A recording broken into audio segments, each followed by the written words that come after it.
Bab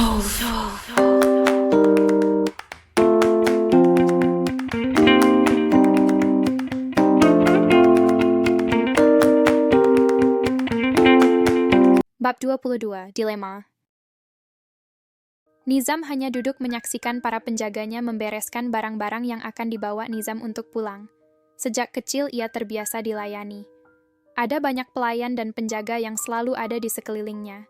Nizam hampir tidak pernah melakukan pekerjaannya sendiri.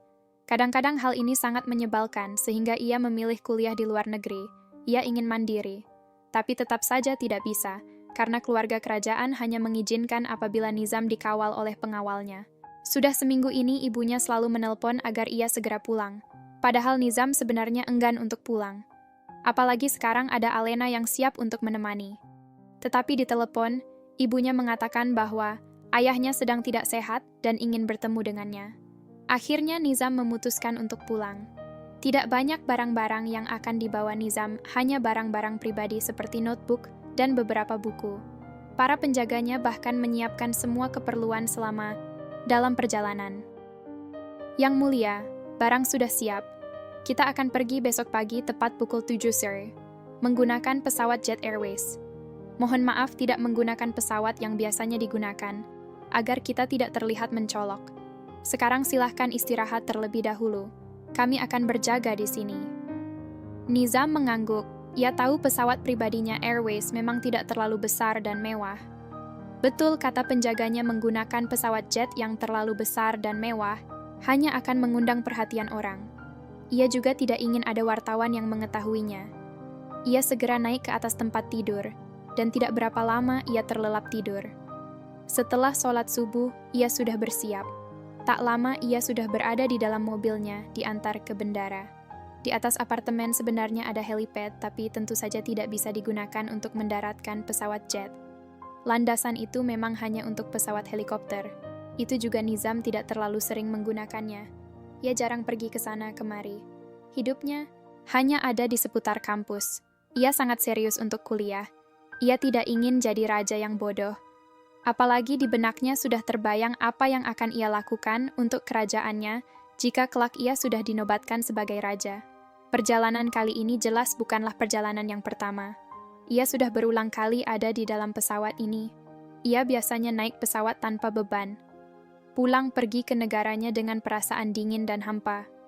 Tetapi kali ini bukan perasaan hampa yang ia rasakan, tetapi perasaan resah yang ada di dalam hatinya. Ia harus meninggalkan belahan hatinya di Amerika. Apalagi ia mendengar dari Alena kemarin bahwa ia tidak akan pulang ke Indonesia, tetapi mau mempersiapkan penelitiannya di Amerika, membuat ia sedikit khawatir.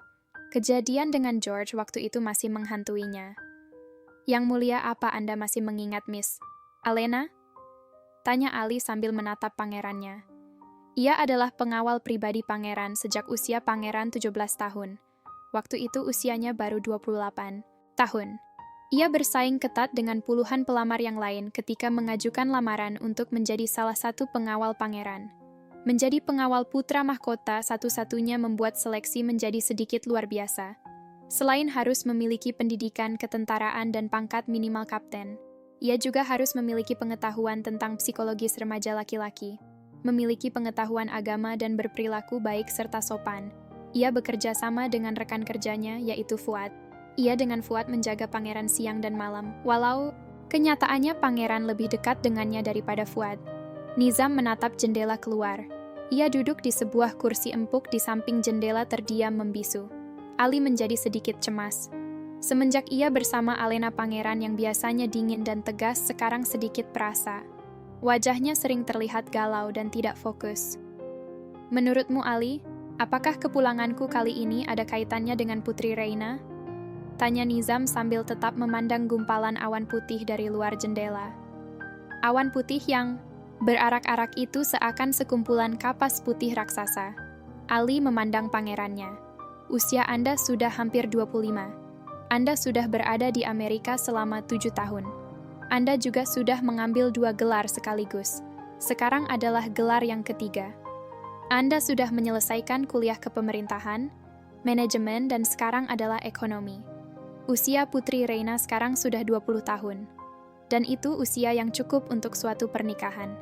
Anda kan tahu, Ratu selalu menginginkan Anda segera menikah. Dia ingin Anda segera memiliki anak untuk memperkuat kedudukan posisinya di kerajaan. Nizam menarik nafas panjang. Ibunya hanya memiliki anak satu. Kenyataan ada miom dalam rahimnya, membuat ia sulit memperoleh anak lagi setelah melahirkan Nizam. Sementara istri-istri dari Baginda Raja, yaitu ayahnya, memiliki banyak anak. Bahkan Ratu Aura, ratu saingannya, memiliki 7 anak. 5 anak laki-laki dan 2 anak perempuan. Kemudian, Ratu Zenita memiliki 5 anak terdiri dari 2 laki-laki dan 3 perempuan. Dan terakhir, Ratu Iklima memiliki 3 orang anak walau berjenis kelamin perempuan semua. Memiliki Nizam bagi ibunya merupakan suatu anugerah yang tidak terhingga. Nizamlah penyelamat dari hidupnya, karena tanpa Nizam ia hanya akan jadi permasyuri yang kosong, yang dapat ditendang turun dari posisi ibu ratu sekaligus ibu negara kapan saja. Makanya ia sangat menginginkan Nizam segera menikah agar kedudukannya menjadi lebih kuat. Jika Nizam menikah dengan Reina kelak, ia akan mendapat dukungan dari Perdana Menteri sebagai keluarga besarnya. Ia juga akan mempunyai keturunan yang lain jika Nizam nanti memiliki anak dari istri-istrinya. Aku mencintai gadis itu. Suara Nizam terdengar seperti putus asa. Hamba tahu hal itu, Pangeran. Hamba tahu bagaimana sulitnya perasaan itu. Apakah kamu mencintai istrimu? Ali tersenyum pahit. Pernikahan bukanlah tentang masalah cinta. Ini adalah masalah tanggung jawab dengan keluarga. Anda tahu, bukan budaya kita mengharuskan setiap anak menikah demi keluarga, bukan demi cinta. Ali memberikan pandangan dengan hati-hati. Otak sebrilian apapun kalau sudah menyangkut cinta, maka kebrilianannya akan meluncur ke bawah setara dengan level 0. Harus hati-hati menjaga perkataan agar kata-katanya jangan sampai menambah luka di hati pangerannya. Aku tidak pernah merasakan hal ini sebelumnya.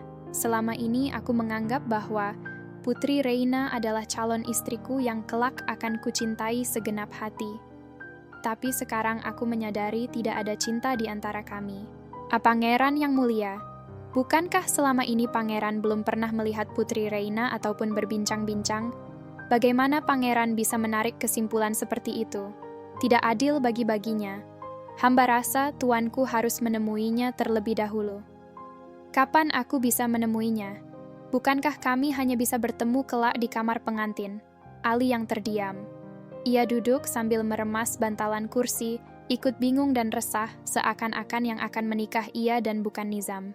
Pangeran, kalau untuk menjadikan Alena permaisuri adalah mustahil, bukankah pangeran bisa menjadikannya sebagai istri kedua atau ketiga? Itu yang sedang kupikirkan.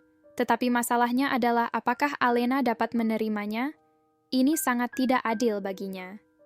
Hamba pikir kalau Alena mencintai pangeran, ia akan mengorbankan perasaannya untukmu. Nizam mendesah. Alena adalah gadis dari Indonesia yang sebagian besar wanitanya menabuhkan dirinya untuk berbagi suami. Kesetaraan antara pria dan wanita di Indonesia sangatlah baik. Mereka berdiri sejajar dengan pria. Mereka juga memiliki hak dalam pendidikan yang sama. Mereka juga dapat bekerja di bidang apa saja sama dengan pria. Walau begitu, wanita Indonesia tetap menjaga batasan dalam pergaulan dan menghormati suaminya di atas segalanya. Seandainya ia tidak harus memikul tanggung jawab yang besar, ia tidak akan berpikir panjang. Ia pasti sudah menikahi Alena. Entahlah, sebesar apa cinta Alena padaku mungkin hanya dapat teruji apabila dia mau menerima wanita lain sebagai istri suaminya. Bahkan itu pun bagiku tidak mudah. Sudah terbayang wajah Ibunda Ratu seandainya aku menceritakan Alena kepadanya. Kepalaku serasa pusing, Ali. Aku sebaiknya tidur dulu. Ali segera bangkit dari duduknya memberi hormat lalu berjalan menuju kamar yang tersedia di dalam pesawat. Ia membukakan pintu untuk Nizam sambil membungkuk penuh rasa hormat. Hamba harap pangeran dapat mengatasi permasalahan ini. Beristirahatlah karena perjalanan masih ada sekitar 10 jam. Kita akan mendarat sekitar pukul 8 malam waktu Azura. Terima kasih, Ali. Nizam berkata seraya masuk ke dalam kamar mewah. Ia membaringkan tubuhnya lalu memeluk guling, kembali memandang awan-awan yang putih. Tak lama kemudian ia terlelap seakan ingin menyingkirkan semua perasaannya.